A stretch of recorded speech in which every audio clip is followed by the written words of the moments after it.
दोस्तों, एक आदमी मंदिर में सेवक था। उसका काम मंदिर की साफ सफाई करना था। भक्तों और श्रद्धालुओं द्वारा दिए गए दान में से थोड़ा बहुत उसे मंदिर के पुजारी द्वारा दे दिया जाता। इसी से उसका गुजर बसर चल रहा था। वह अपनी जिंदगी से बहुत परेशान और दुखी था। मंदिर में काम करते करते वह दिन भर अपनी जिंदगी को लेकर शिकायतें करता रहता। एक दिन शिकायत करते हुए वह भगवान से बोला, भगवान जी, आपकी जिंदगी कितनी आसान है। आपको बस एक जगह आराम से खड़े रहना होता है। मेरी जिंदगी को देखो, कितनी कठिन जिंदगी जी रहा हूँ। मैं दिन भर कड़ी मेहनत करता हूँ, तब कहीं जाकर 2 वक्त की रोटी नसीब हो पाती है। काश मेरी जिंदगी भी आपकी तरह होती। उसकी बात सुनकर भगवान बोले, तुम जैसा सोच रहे हो वैसा नहीं है। मेरी जगह रहना बिल्कुल आसान नहीं है। मुझे बहुत सारी चीजें देखनी पड़ती हैं, बहुत सी व्यवस्थाएं करनी पड़ती हैं। ये हर किसी के बात नहीं है। भगवान जी, कैसी बात कर रहे हैं आप? आपका काम आसान ही तो है। आपकी तरह तो मैं भी दिन भर खड़े रह सकता हूँ। इसमें कौन सी बड़ी बात है? मंदिर का सेवक बोला, तुम नहीं कर पाओगे। इस काम में बहुत धैर्य की आवश्यकता पड़ती है। भगवान बोले, मैं जरूर कर पाऊंगा। आप मुझे एक दिन अपनी जिंदगी जीने दीजिए। आप जैसा बताएंगे मैं वैसा ही करूंगा। मंदिर का सेवक जिद करने लगा। उसकी जिद के आगे भगवान मान गए और बोले, ठीक है, आज पूरा दिन तुम मेरी जिंदगी जियो। मैं तुम्हारी जिंदगी जीता हूँ, लेकिन मेरी जिंदगी जीने के लिए तुम्हें कुछ शर्तें माननी होगी। मैं हर शर्त मानने को तैयार हूँ। भगवान जी, सेवक बोला, ठीक है, तो ध्यान से सुनो। मंदिर में दिन भर बहुत से लोग आएंगे और तुमसे बहुत कुछ मांगेंगे और बहुत कुछ कहेंगे। कुछ अच्छा बोलेंगे तो कुछ बुरा बोलेंगे।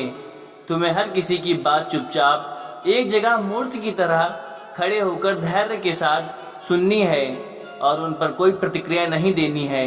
सेवक मान गया। भगवान और उसने अपनी जिंदगी एक दिन के लिए आपस में बदल ली। सेवक भगवान की जगह मूर्ति बनकर खड़ा हो गया। भगवान मंदिर की साफ सफाई का काम निपटाकर वहां से चले गए। कुछ समय बीतने के बाद मंदिर में एक धनी व्यापारी आया।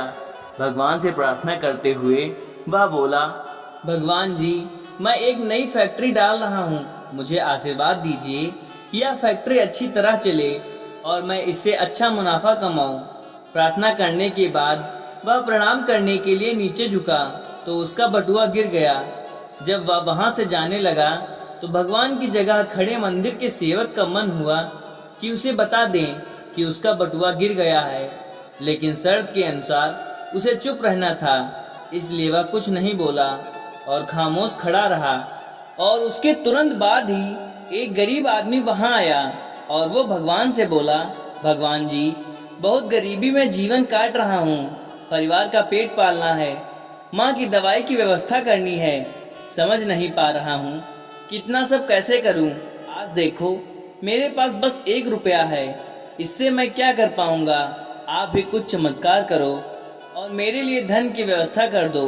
प्रार्थना करने के बाद जैसे ही वह जाने को हुआ, उसे नीचे गिरा हुआ व्यापारी का बटुआ दिखाई दिया। उसने बटुआ उठा लिया और भगवान को धन्यवाद देते हुए बोला, भगवान जी, आप धन्य हैं। आपने मेरी प्रार्थना इतनी जल्दी ही सुन ली। इन पैसों से मेरा परिवार कुछ दिन भोजन कर पाएगा। माँ की दवाइयाँ की भी व्यवस्था हो जाएगी। भगवान को धन्यवाद देकर वह वहां से जाने लगा।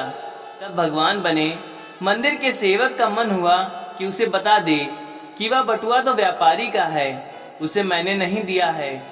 वह जो कर रहा है वह चोरी है। लेकिन वह चुप रहने के लिए विवश था, इसलिए मन मारकर चुपचाप खड़ा रहा। मंदिर में आने वाला तीसरा व्यक्ति एक नाविक था। वह 24 दिन के लिए समुद्री यात्रा पर जा रहा था। भगवान से उसने प्रार्थना की कि उसकी यात्रा सुरक्षित रहे और वह सकुशल वापस आ जाए। वह प्रार्थना कर ही रहा था कि धनी व्यापारी वहां आ गया और अपने साथ पुलिस भी लेकर आया था। नाविक को देखकर वह पुलिस से बोला, मेरे बाद ये मंदिर में आया है, जरूर इसने ही मेरा बटुआ चुराया होगा।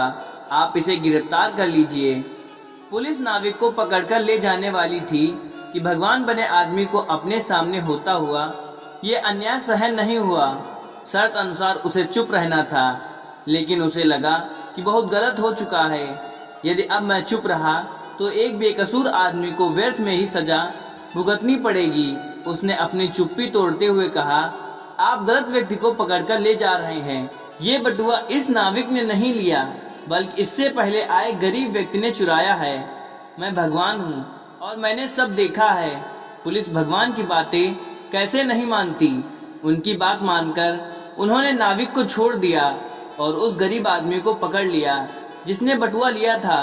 शाम को जब भगवान वापस आए तो मंदिर के सेवक ने पूरे दिन का वृत्तांत सुनाते हुए उन्हें गर्व के साथ बताया कि आज मैंने एक व्यक्ति के साथ अन्याय होने से रोका है।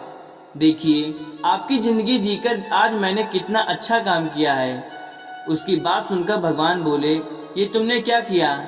मैंने तुमसे कहा था कि चुपचाप मूर्ति बनकर खड़े रहना है, लेकिन वैसा ना करके तुमने मेरी पूरी योजना पर पानी फेर दिया। उस धनी व्यापारी ने बुरे कर्म करके इतना धन कमाया है, यदि उसमें से कुछ पैसे गरीब आदमी को मिल जाते तो उसका भला हो जाता और व्यापारी के पाप भी कुछ कम हो जाते। जिस नाविक को तुमने समुद्री यात्रा पर भेज दिया है, अब वह जीवित वापस नहीं आ पाएगा। समुद्र में बहुत बड़ा तूफान आने वाला है। यदि वह कुछ दिन जेल में रहता तो कम से कम बच जाता। सेवक को यह सुनकर एहसास हुआ कि वह तो बस वही देख पा रहा था जो आंखों के सामने हो रहा था। उन सबके पीछे की वास्तविकता को वह देख नहीं पा रहा था। जबकि भगवान जीवन के हर पहलू पर विचार अपनी योजना बनाते हैं और लोगों के जीवन को चलाते हैं। तो मित्रों, हम सब भी भगवान की योजनाओं को समझ नहीं पाते। जब हमारे साथ कुछ गलत हो रहा होता है या हमारे हिसाब से कुछ नहीं हो रहा होता है तो अपना धैर्य खोकर हम भगवान को दोष देने लगते हैं। हम ये समझ नहीं पाते कि इन सबके पीछे भगवान की कोई न कोई योजना छुपी हुई है। ऐसे समय में हमें भगवान पर विश्वास रखकर धैर्य धारण करने की आवश्यकता है। इसलिए चिंता न करें। यदि आपकी मर्जी से कुछ नहीं हो रहा है तो इसका अर्थ है कि यह भगवान की मर्जी से हो रहा है, और भले ही देर से ही सही, भगवान की मर्जी से सब कुछ अच्छा होता है। दोस्तों, अगर वीडियो अच्छी लगी हो तो एक लाइक शेयर जरूर करें। धन्यवाद। हर हर महादेव।